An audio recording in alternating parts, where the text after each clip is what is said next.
Welcome back to Defense Team News. I'm Lieutenant Diane Larose. And I'm Shelley Van Hoof. Here's what's making headlines at Defense.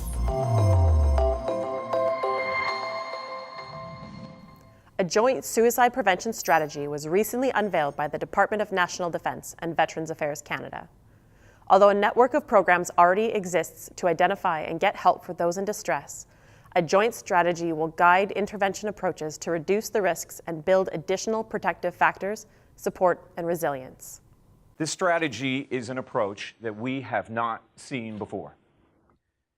We haven't seen the Chief of Defense Staff, the Minister of National Defense, and the Minister of Veterans Affairs sit down together in front of veterans and service members and say that we recognize the dire need for a suicide prevention strategy.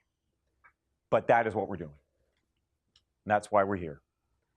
This strategy is to ensure their well-being. It showcases actions we are going to take, and many that we've already taken, and how they work together.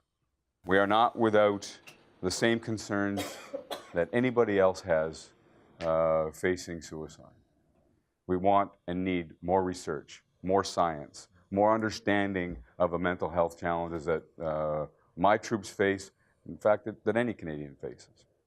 We want to make certain that mental health becomes as normalized to medicine and to our troops as physical health. We want to ensure that it is something that is seen as something you can recover from and that you will recover from and get back to duty or transition successfully into civilian life beyond. So the programs that you will see are going to be, this is part of a strategy to bring it all together. Programs from the day that a person joins to build their resilience all the way through transition. And also to making sure that we look after their families, because as you know, their families serve alongside them. And that's what this strategy is about, ladies and gentlemen, to making sure that we look after them and their families as well. If you or someone you know requires emergency mental health assistance, please consult your healthcare provider, local emergency department, or call 911. Help is also available to the military personnel at the nearest Canadian Armed Forces Health Clinic. Every year, as part of the National Veterans Week Speakers Program, CAF members give presentations at schools and other organizations across Canada. The key to the program's success is the enthusiastic participation of regular and reserve force members. The theme of this year's program is In Service to Canada. By volunteering to be a speaker, you can share your story of service with Canadians of all ages. CAF members who would like to take part in the program can register at dt.mil.ca.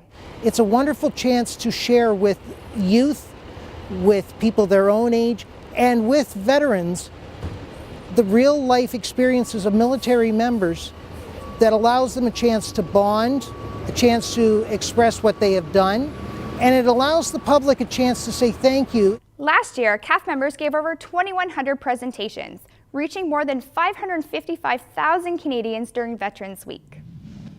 Before we go, a Bravo Zulu goes out to the Ottawa military units and cadet corps who are awarded the Freedom of the City by the City of Ottawa. This rare honor and show of gratitude is usually given to just one unit at a time. However, with the convergence of both Canada 150 celebrations and the Canada Army Run, the city extended the honor to all of the 18 military units and 3 cadet units it has previously honored. Historically, city officials would meet with unit commanders to determine whether or not their intentions were friendly. If so, the unit would be granted the freedom of the city and thus had permission to march through the streets to the beat of their drums, flying their colors, and with bayonets fixed. That's it for us. Thank you so much for watching. See you next time for Defense Team News.